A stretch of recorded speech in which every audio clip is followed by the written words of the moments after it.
Hello friends, welcome to my channel teaching by Ansari. कैसे आप लोग? आई होप आप लोग अच्छे होंगे, अच्छे होना भी चाहिए।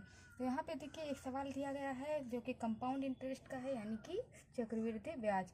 तो अगर कोई धन 3 वर्ष में, और ये बहुत ज़्यादा कम्पिटिटिव एग्जाम में पूछा जाता है, या वैसे भी अगर आप पढ़ रहे हैं 8th में है, 9th 10th 11th में तो होगा ही, तो 8th में स्पेशली ये शुरू होता है आना।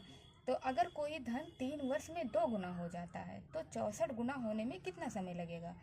तो कोई भी धन है और 3 वर्ष में, तो मैं इसका एक ट्रिक बता रही हूँ जो कि बहुत अच्छा है और बस याद रखना ज़रूरी है। तो उस ट्रिक के थ्रू आप बहुत आसानी से बहुत कम टाइम में इसे कर पाएंगे।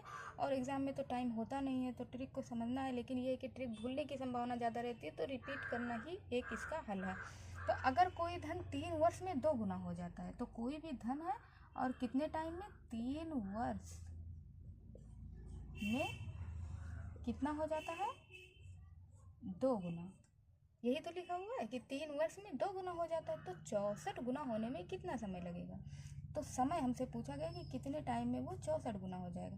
तो हम मान लेते हैं कि x वर्ष में वो कितना हो जाएगा? 64 गुना हो जाएगा।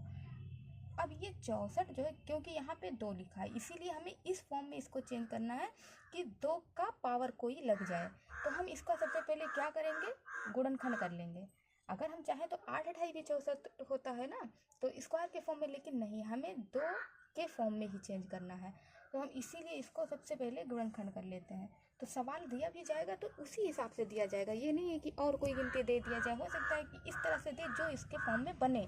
तो यहाँ पे देखिए 2 तिया 6, 2 दूनी 4, 2 16, 2 8, फिर 2 4, 2 2, 2 1। तो यहाँ पे देखिए 2 कितनी बार आया? 2 2 4 2 6 बार आया। तो अब हम 2 को 6 का पावर के फॉर्म में लिख सकते हैं ना, क्योंकि बेस जो है 2 ही होना चाहिए।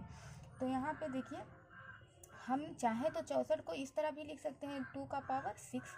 तो अब ये जो भी पावर यहाँ पे आएगा, उस पावर से हमें इस वाली गिनती को क्या करना है? मल्टीप्लाई कर देना है। इस गिनती को मल्टीप्लाई कर देना है। तो अब हम 3 से 6 को गुणा कर देंगे, 3 इंटू 6, तो कितना आ जाएगा? 6 तिया 18। तो यानी कि 18 वर्ष में कितना हो जाएगा? 64 गुना।